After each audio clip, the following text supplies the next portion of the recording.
Okay, welcome to the Dub Sports Podcast. This is our golf edition of the Dub Sports, and this is our first ever golf podcast episode. So, welcome. We appreciate you listening this week. But basically, I'm Donovan. This is Brady, and we are weekend golfers who just really enjoy the game of golf. And so, we're going to have some cool stuff going for you this season as we look at PGA topics and other things. But I'm going to let Brady just explain a little bit about who we are and what we are going to do this season. So like you said, my name's Brady. This is Donovan.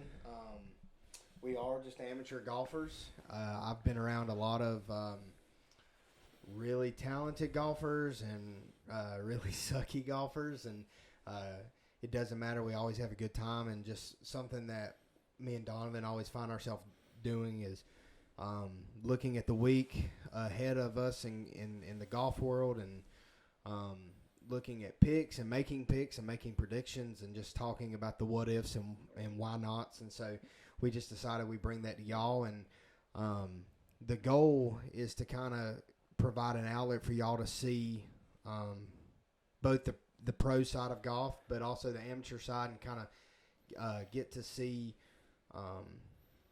different things that amateur golfers go through on a weekly basis, and avenues that they can practice their talents, and just be an outlet for golf in general for the average person. And so we have some cool stuff planned if it all works out. We're going to be doing some giveaways. We have one at the end of this episode, so stay tuned with us, and we'll show you how you can win.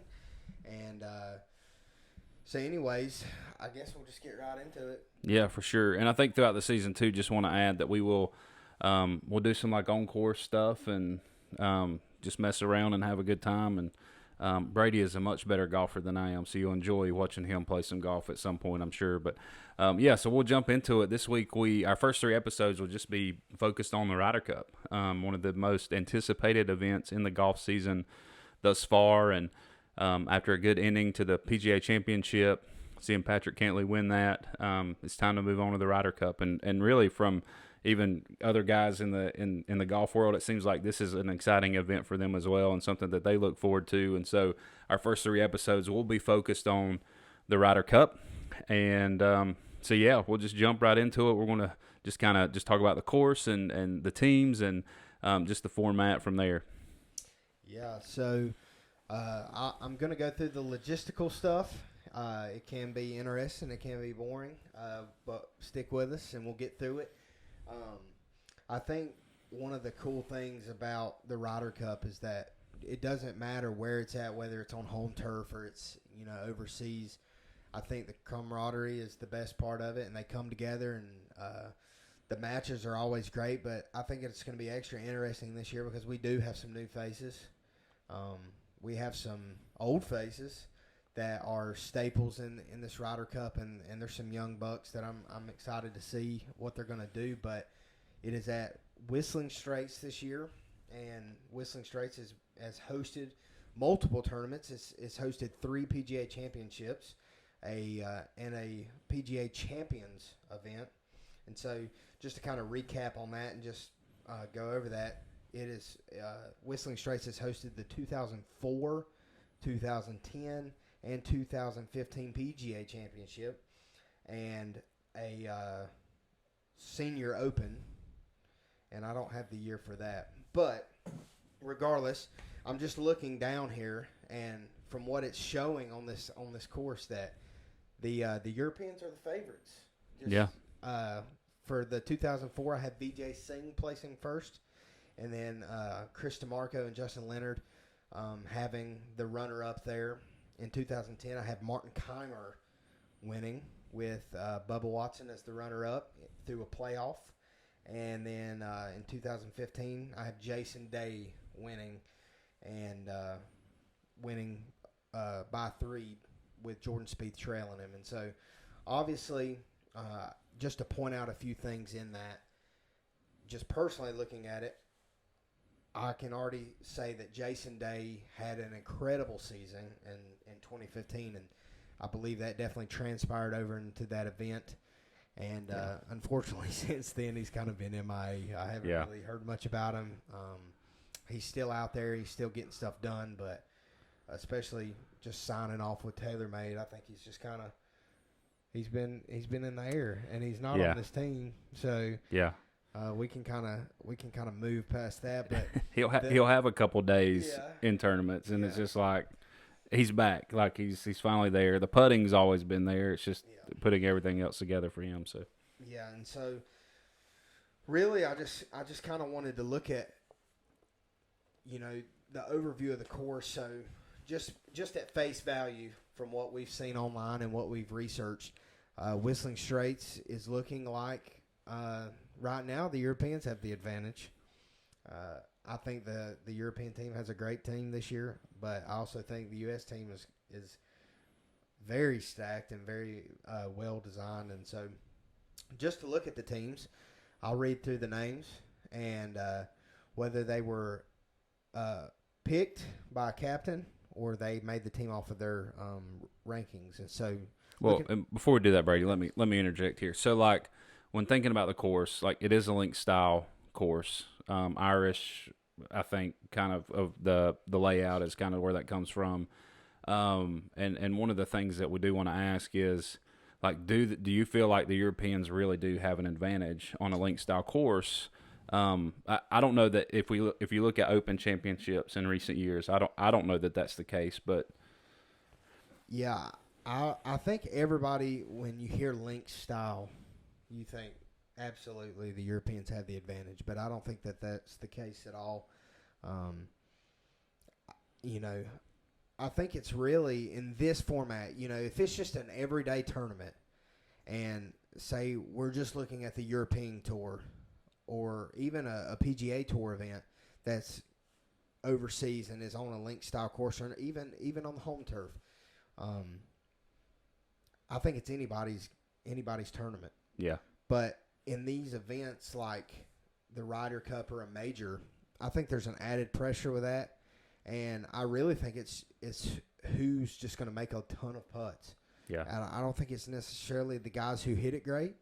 Obviously, hitting the fairways is going to be a key factor, but I don't think that's going to be the key. I think the key is going to be hitting it close and making some putts. Yeah.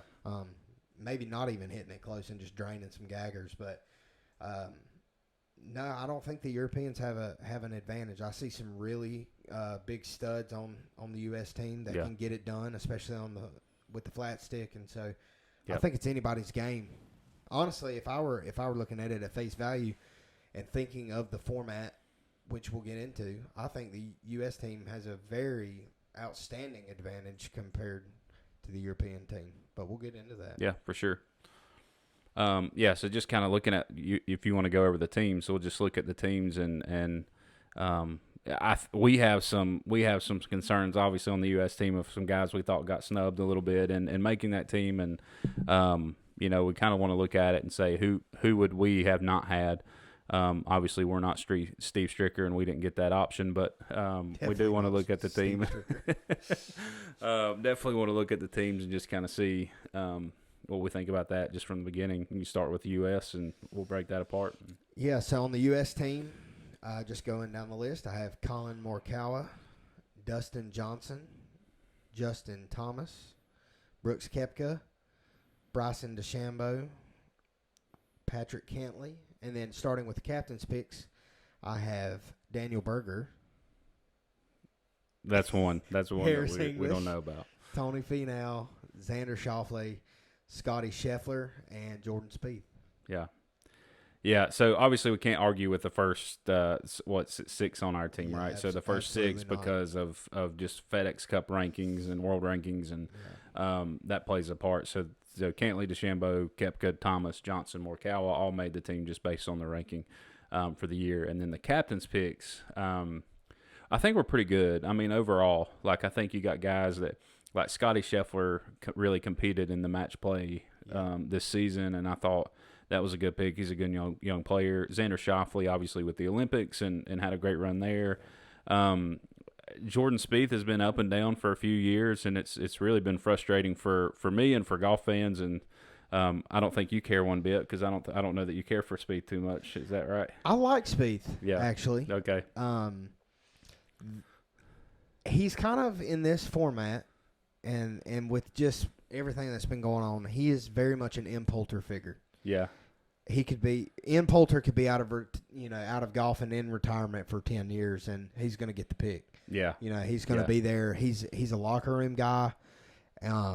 He brings morale up. He's a team player. He'll play with whoever and whenever in whatever event, but he can get it done too, and we've seen it. He's a great player, obviously.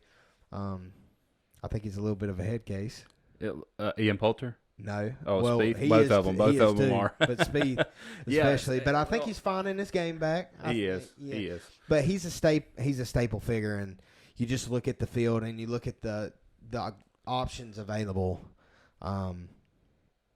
There's obviously some dudes that got snubbed, but I think you've got to have Jordan Spieth on that team. Absolutely. And he's one of those guys that, like, I kind of think about. So for years I compared not to the caliber, okay? So, like, Tiger Woods is just on a level by himself when it comes to golf. But you kind of look at the things that he does well, and you try to compare other players to say, well, he's kind of like this in this way. And so in Jordan Spieth, I've always said he's not a good driver of the golf ball. Like, at the end of the day, like, who knows where it's going? And that's been his biggest struggle, I think, over the last couple of years. And he doesn't hit it far. But he's on the green in regulation when he's playing his best. And so no matter where he hits it, like, he's going to get it on the green on this next shot. And so that's what I've always liked about him. And I think in this format, that does definitely help the U.S. team. And he seems to be getting his game back. I think he said even earlier in the year that he's still at probably a B or B plus game for him, which obviously we know that to be true because he has just absolutely tore up Junior League and everything leading up into the past couple of years. So, Jordan Spieth I don't mind. Xander, Scotty I like.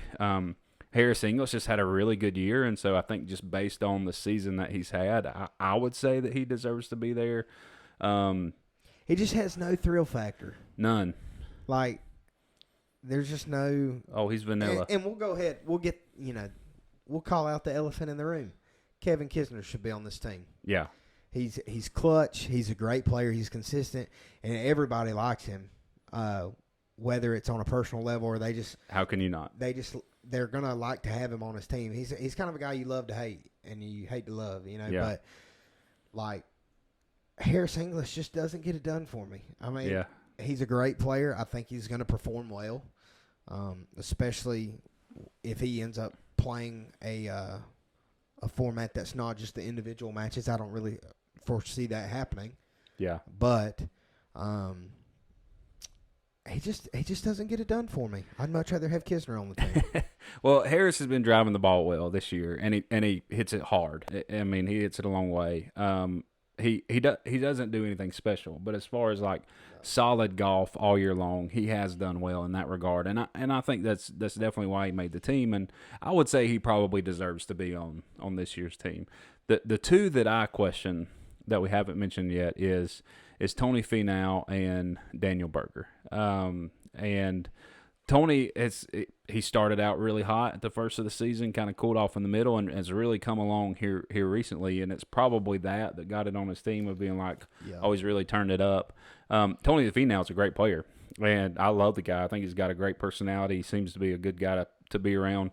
I guess I question is that he's never been in this situation, and in the big situations, he tends to shy away from big moments to this point in his career. And then Daniel Berger. I mean, just don't even get me started on this guy. Really, I mean, I don't obviously don't know him personally, but for me, it's just the fact that he takes an hour and a half to putt just drives me nuts, and I can't get past that. If anything, he will ice the European team on the greens. That's about the only thing we had to look forward to. You need to slow him down? Daniel Berger's your guy. Yeah. Guaranteed. For sure. So for me, Kisner would take advantage or take that spot from Daniel Berger if it were me. For sure. And I mean, it's just Daniel Berger's not a great putter. I mean, even though he takes an hour and a half to read it, I think he almost ices himself in putting. The only thing that he really is good at, he's not. We were looking at stats the other day, and you can find all of this information that we're using on either RyderCup.com or on the PGA Tour.com, and just looking at their performances and stuff. Daniel Berger is not good around the greens. No, terrible. He's terrible putting. Yeah. He's terrible around the greens. The thing that he does have going for him is that he's like in the top 10 in approaches. Yeah.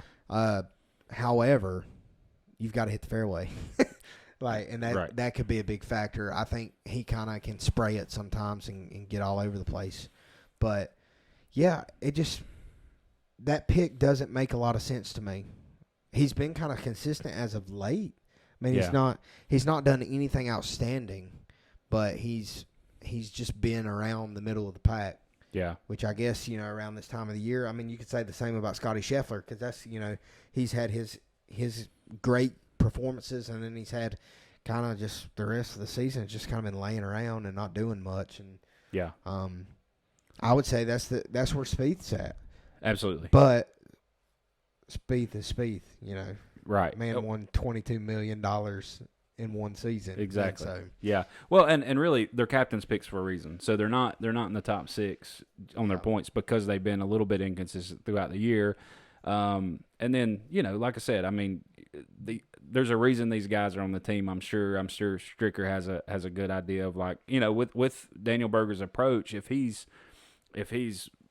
with somebody like, it might be great for an alternate shot. Correct. Format. Bryson DeChambeau can absolutely crush the ball. He gets it close. Yeah. I mean, around the green's not going to be good for them, but maybe the approach shot if he hits one in the rough or something like that. I'm sure there's a reason for it. But I just really love Kevin Kisner, and I felt like in a match play scenario, like the one thing that even Kisner talks about in the match. Phenomenal putter. Yeah, he's phenomenal. And so you want to tick somebody off in match play, it's don't hit it very good. Let the other guy outdrive you and then beat him on the green, and it'll absolutely tear somebody apart. So that's the part that I just love about his game, and that I wish he would have made the team just in a couple of these guys' spot. But Xander shows up in big events. He doesn't close the door, but he's always there in big events, and so we get it. We understand. But definitely I think this is still, either way, a very stacked U.S. team. It is. I think, the questionable things, like if I'm just looking down the list, at just looking at the captain's picks, Jordan's going to do his thing.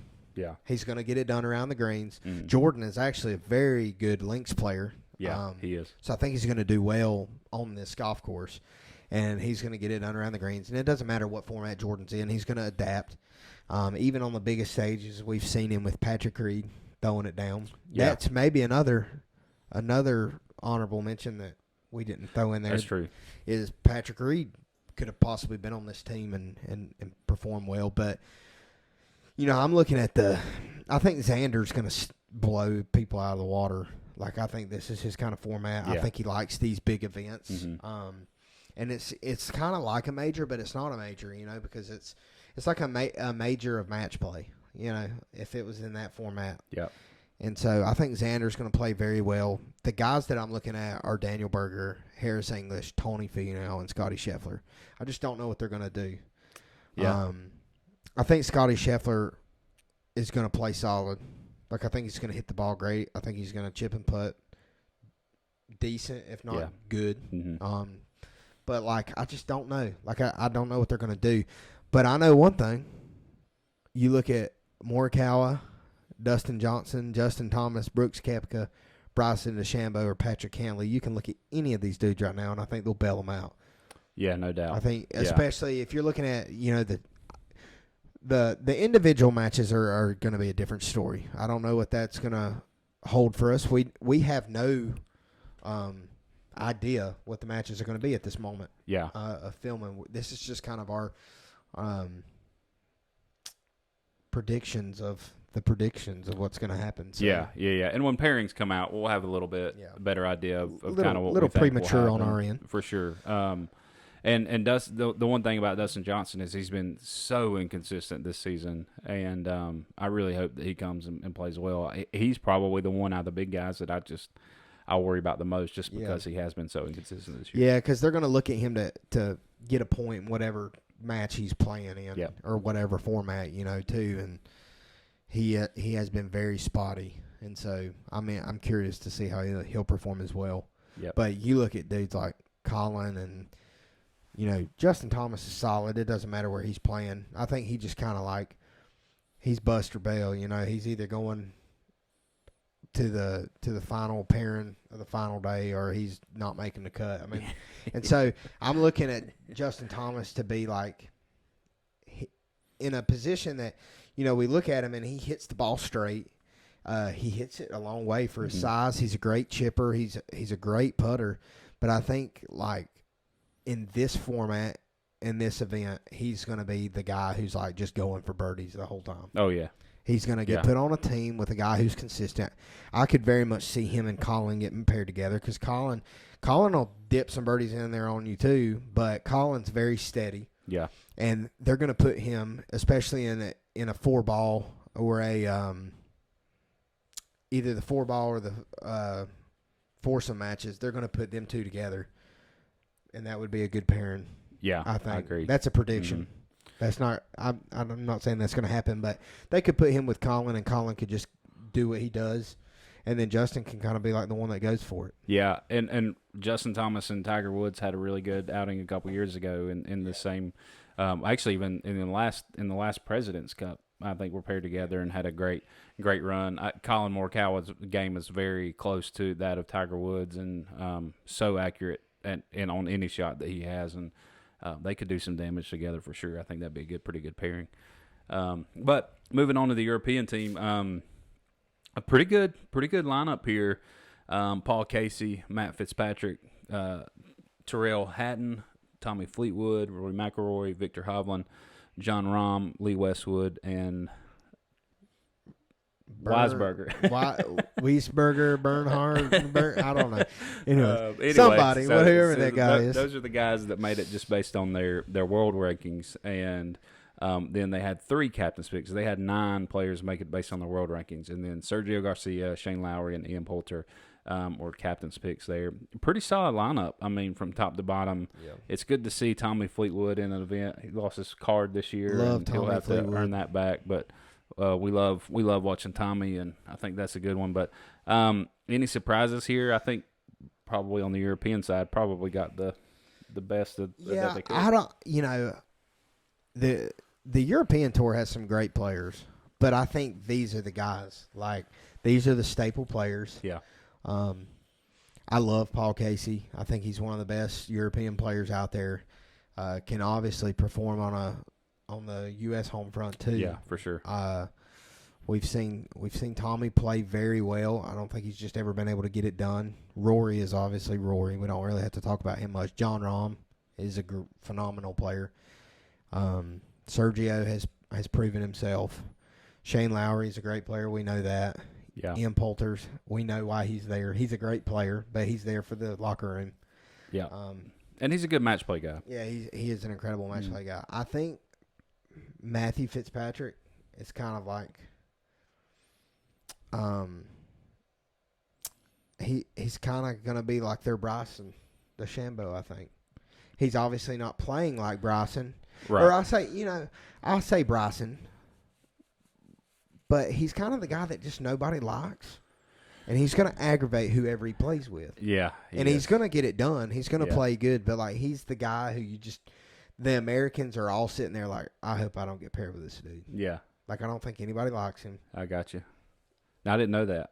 Yeah, he just kind of, him and Bryson obviously had their disputes. Okay. Last year. I think it's just because Matt was just getting tired of Bryson hitting it 100 yards past him. Probably. But That's probably true. But, I don't know. I've kind of got that feel for him. It could be completely different. I think everybody loves Tyrrell. I think he's a solid player. He's got his anger issues, but I think everybody loves him. I just every time I see his name, I'm like, a blow up's coming at some point, right? Happen. And this dude, like even in an event this year, I can't remember what it was, but he hit the ball, his approach shot way off the green into the rough, and then he chipped it in. Not that he did, but like he like chunked 2 before that, like chipped it in for like a par on a par 5 or bogey or something like that. It's just like he about lost his cool, getting up to that. But he's very interesting. I think about Hatton being.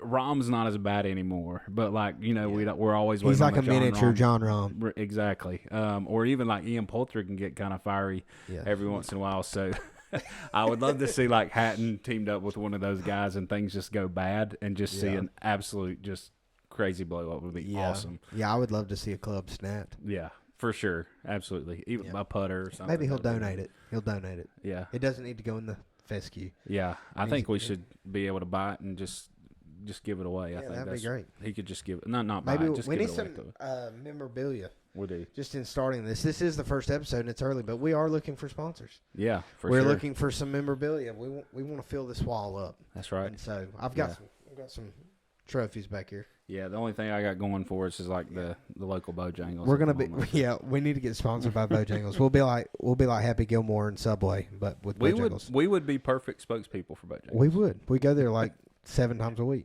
literally every morning for breakfast. But the European team, I mean, is very good. I love Victor Hovland. He's one of my favorite golfers. He has been a little bit disappointing, but give him time. He's still young. At the beginning of the season, we were like, man, this guy is going to be winning everything, and then he just kind of like he had a rough year this year. I think the Masters choked him up. Yeah, he played really bad. Yeah, he did, and hit it everywhere. And I think it just kind of after that, it was just he was my favorite to win it this year. I thought you kept throwing his name in the mix, and I was just like, I don't see him not playing good. Yeah, it's just going to be whether he can get enough knowledge within the practice rounds in the first couple rounds to like really get it done on the weekend, and we just obviously saw that didn't happen. So but Lee Westwood is a favorite. I mean, dude, what is the deal this season? And I don't know. It seems like it's just this season, but even like Sergio has kind of had a little bit of a comeback and played well in several events. Like Lee Westwood played great all year long. Was in several. I mean, almost even in the Players he was in it. I mean, had several. They're events. The old guys. All right, I'll give my pops a shout out. All right. Yeah. I mean, like my dad, he's a scratch golfer, close to it. And he always makes the joke if he hit it as far as me or he hit it as far as some of us young bucks, he wouldn't be beat. And I think, they hit it a long way for their age. But I think that, like, Sergio obviously has his accuracy problems. And then Lee Westwood's very consistent. But I just think that, like, he lacks a little bit of the distance that them other guys are hitting it. Yeah, and he just can't get it done. I think, stopping a ball on the green with a 3-wood's a lot harder than stopping one with a 5. Sure. To even a 4-iron, Yeah. And you take somebody like a Brooks Koepka or a Dustin Johnson who can smoke a 4-iron the same distance as his 3-wood and hit it up high in the air. I mean, it's a different game. It is. But even through those deficiencies that he has, he still had a great year. Yeah, he's had a great year. And it's just kind of, for me, it's just a little bit surprising to see these older guys. I mean, even Steve Stricker played well in several events early on this season. And obviously his putting is just phenomenal, but and I'm sure that's why he's in several of those matches. But still, I mean, it's kind of year of the old guy. And it's kind of fun to see. They definitely have the course experience and knowledge that these younger guys don't have. But anyway, I mean, Lee Westwood is always fun to watch. He's a fan favorite for sure. And then Sergio, I saw, was actually the leading points getter in Ryder Cup history. Didn't know that. Kind of surprising. So I'm sure that's why he's on the team this season as well. The only thing that surprised me about the European team, I guess, would be Shane Lowry. He's played pretty well as of late. Played pretty good in the Olympics. I just and I don't have anybody to replace him, so I can't. Yeah, that's how I'm kind of like trying to think of names to throw in there, but I just don't have one. Yeah. And I'm looking at this Wiesberger. I'm like, that guy could be from Smoky Mountain Country Club. I wouldn't know him. No idea. Never heard him. Like I've heard his name, and like I think he's done very well. I think he's played solid because I've heard his name a ton this year. But like I don't know, it just always blows past me. Yeah, for sure. Well, and he's obviously in the top several in the world golf rankings. Yeah, because he wasn't a captain's pick. Right. Correct. So and then you have probably what you would call the team captain in Rory. Yeah, he's like so disappointing. Yeah, he's very disappointing because like I look at Rory, he is probably one of my favorite golfers, if not my favorite golfer. But I love to hate him and hate to love him. Yeah, because he's like has everything he needs to be the best in the world and win more majors, but like he just doesn't get it done, and I don't understand it. But he's perfect in these tournaments. Yeah, no doubt, and he's, I mean, there's no better swing than Rory McIlroy. None. I mean, he's Nonsense. just it's phenomenal. He has all the tools. He's been good since he was 3 years old, I'm pretty sure. And I mean, for a little guy, just absolutely destroys the ball. For sure. But yeah, I don't know, man. Like, I'm always like rooting for him or picking him in these big events, majors, and a lot of times he just doesn't come through. And so I'm curious to see. He didn't do well at the Olympics either. No. So I'm curious to see how he's going to do in this event. But let's just look into the format of this tournament. Let's move into that. So I have just to preface all of this, we will be having a form of social media. It might be Facebook, it might be Instagram. I'm thinking Instagram. Instagram for sure. And then we're going to have a YouTube. This will be on Spotify and Apple Podcasts. That's correct. And so we will post all this information, and so you can look at the formats, you can look at the tee times, and then as matches and pairings will come out, we will update that as well. But just looking at the matches, so we on Friday, we have a morning and an afternoon schedule. The morning is a foursome or an alternate shot format, and we have tee times starting at 7:05. 7:21, 7:37, and 7:53 a.m. And so just looking at this particular format, in alternate shot, name the one matchup team from the U.S. and European side that you'd like to see. This is an alternate shot? Alternate shot. And they don't have to go together, like as far as playing against each other with U.S. and European. But what's the team that you want to see for alternate shot? That's a good question. I would say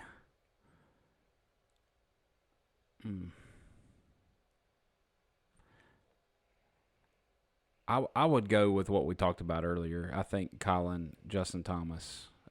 Colin and Justin. Yeah, I think that would be a great one. I think that would be a really good alternate shot team. I think that would be our best for sure. Yeah. I don't know if you want to use it up that early, but they would definitely be my pick on the U.S. team. My obviously, I look at this format and I think of alternate shot, and I say like this would never work, but I almost think it would work because I look at their games and I'm like, not bad. We're playing on link style course. Mm-hmm. We're talking tight fairways, high rough, and then tricky greens. And so I'm looking at like tee placement honestly plays a factor, but it's not as big of a factor as hitting the greens. Right. And putting. And so like it's going to be controversial, but I'd love to see Bryson and Brooks in a group. Like, in an alternating shot? I would definitely like to see them together at some point. I was just trying to really just think about where the best spot would be. I think just everything with Brooks, he's obviously made it very clear vocally that the team event is just not his thing. Yeah. And we all know he can play individually, and he's a great player, and he's kind of arrogant or whatever you want to call him. I think he is very confident in himself. Sure.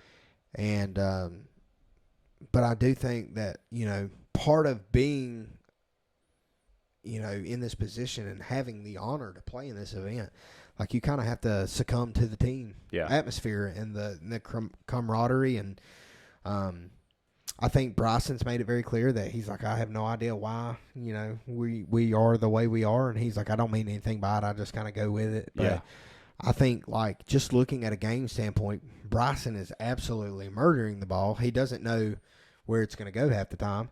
But I don't think it matters with Brooks. Brooks Koepka is an amazing rough player. I think that's part of his games that, like, it stands out to me. Yeah. He's kind of like, he's good around the greens, but he's not anything that I'm sitting here like. He's fantastic.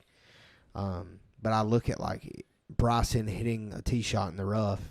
Brooks is going to get it on the green. Mm-hmm. And he's going to leave him, and then Bryson can putt it. Yeah. Which is what I would want in that situation. I don't really care for, like, Brooks is a phenomenal putter too, but I think I would want Bryson on the flat stick over Brooks. Yeah. So answer me this then, and how does that work? And I don't really know, and there were maybe have some viewers that don't know as well. Let's say Bryson hits the drive, Brooks gets it on the green, Bryson puts it in for birdie. Is that so Brooks has to tee off on the next hole? You have to alternate even on the different holes. Yes, okay. I assume.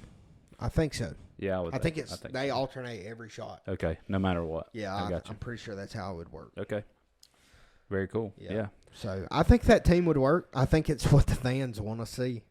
They either want to see that or they want to see them fighting on the first tee. Yeah, one or the other. Yeah, and I would be fine with duke both. It out. Sure. Well, I say that maybe after the tournament we want to show some class for sure on the U.S. side, but I would like to see them fight. Yeah, their celebration would just be them fighting when the U.S. team wins. That's fine. What else do we have, like, as far as just the format of? Well, did you go through them all? No, so that's just the Friday. Yeah. So the morning and the schedule is the same for Friday and Saturday. Okay. So the morning time will be the alternate shot, and they'll have 4 groups, and so there'll be a total of 8 U.S. team players and 8 European team players. And then in the afternoon, it'll be the same kind of schedule, starting at 12:10, 12:26, 12:42, and 12:58 p.m.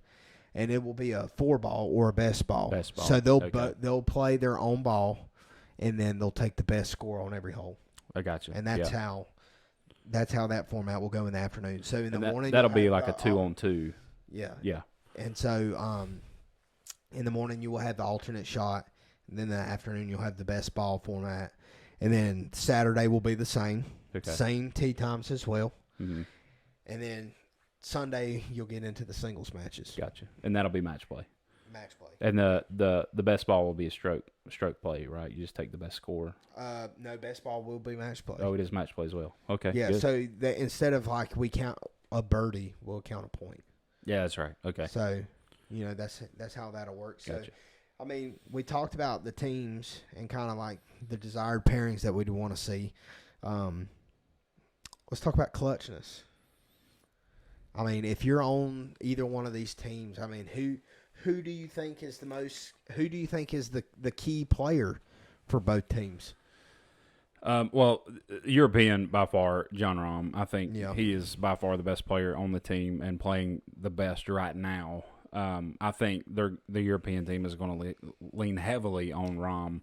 And if he struggles at all this week or coming up next weekend, I think the U.S. has a great chance of winning all of it.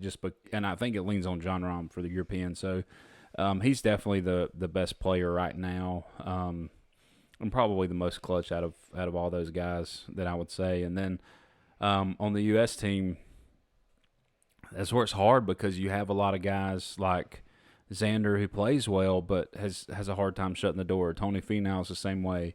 We've seen Harris English play well this year and have some good events and win a couple of tournaments, but who knows what he's going to – we have no idea what he's going to do. In events that we expect Bryson to win, he doesn't, and then like the U.S. Open when nobody did, he just won it all. But I think Morikawa is very clutch for us especially when he's on. He's playing really well. Jordan Spieth is a clutch player. I mean, I don't think nothing or anything rattles him whatsoever. But right now, Patrick Cantlay is by far playing the best for us, and sure. He has been money the last few weeks of the season. Yeah, I 100% agree. I think if you're looking at the best player on every team, and you can rule that down to clutchness if you want, but like just looking at the best player for each team, right now you've got to say that Cantlay is by far the hottest player on the U.S. team, and then John Rahm being kind of the guy you're going to be looking to secure every point that he's got. And so just looking at that, like,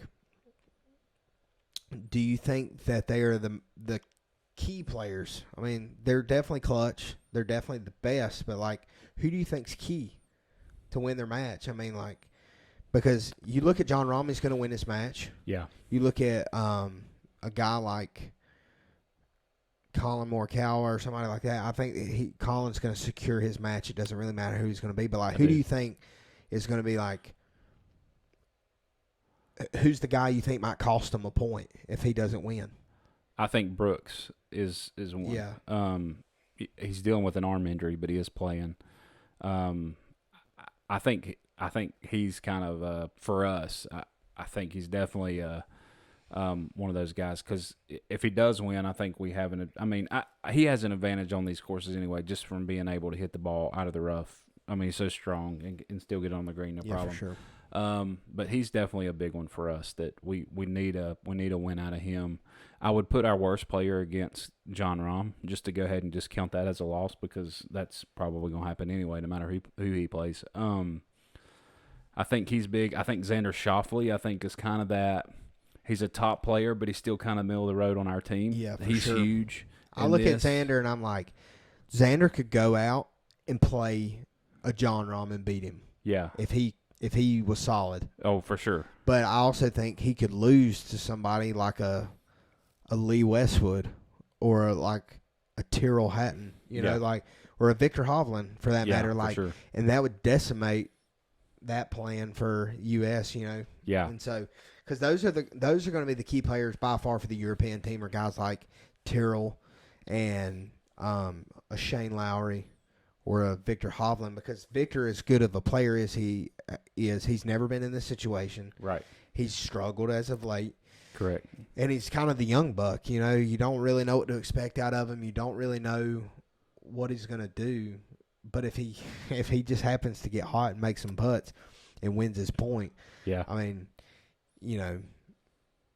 anything can happen when the guys like that start draining birdies and they start making putts and throwing some dudes off. And that's why, I look at somebody like a Kevin Kisner and I'm like, man, I wish he was on that team. Yeah, I do too. Because you could take, you mentioned putting somebody up against Rahm, because it's not really going to matter. Rahm's going to beat whoever. And I would love to put somebody that can play like a Kevin Kisner up against a John Rahm and just say, Kevin is more than likely not going to beat John Rahm, but he could. He could, and it could be frustrating for Rahm. And that could decimate Rahm for the rest of the event. So, yeah, for sure. Yeah. And when it comes to that singles event, I do think that's where, and even you say clutch, I mean, there's not a putt that Kevin Kisner thinks that I don't think's going in. I mean, that's not going in. If he doesn't hit the hole, it's going to go 15 feet by it. Yeah, because he's going to try to make it every single time. Absolutely, and I think he has confidence in every single putt that he takes. I agree. I think Colin is he kind of has a similar game to Kisner. He does everything well. He does it consistently. But I think Colin has his wedge play and his approach game is just a little bit better than Kisner's. It is. And I don't think Colin doesn't really stress on the golf course. He doesn't do anything to make him stress out. He's cool as a cucumber the whole round. Hits it in the fairway, hits it on the green, and then makes his putts. Well, and TaylorMade, who's the guy that does the TaylorMade videos? Chris Trott. Yeah. So Chris asked him, he's like, Colin, so when's the last time that you just got rattled or just very frustrated on the golf course? And his answer was never.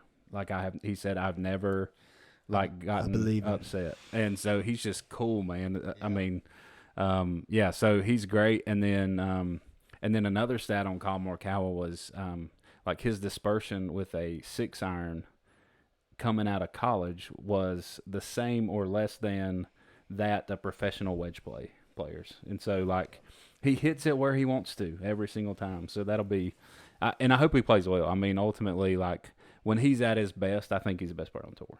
Yeah.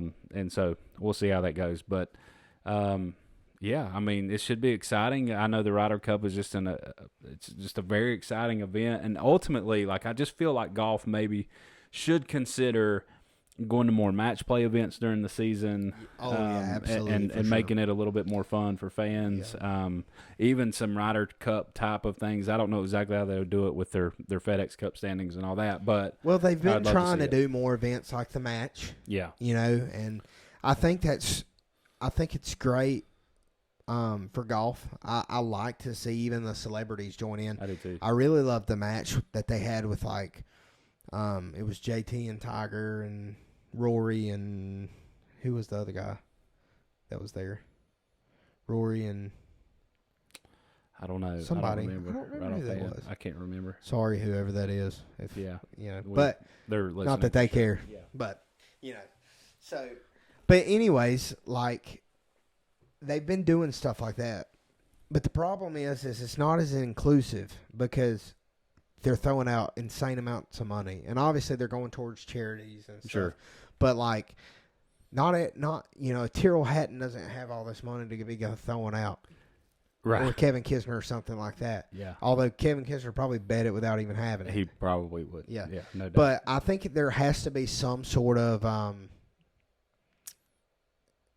incentive for them to do more of that, and for players to buy in and want to be a part of it. I think there needs to be some events that are separated from the they're part of the PGA Tour. They're separated from the weekly events. Yeah. And need to have their recognition of being an actual PGA tournament, and there needs to be where points goes towards their FedEx Cup standings.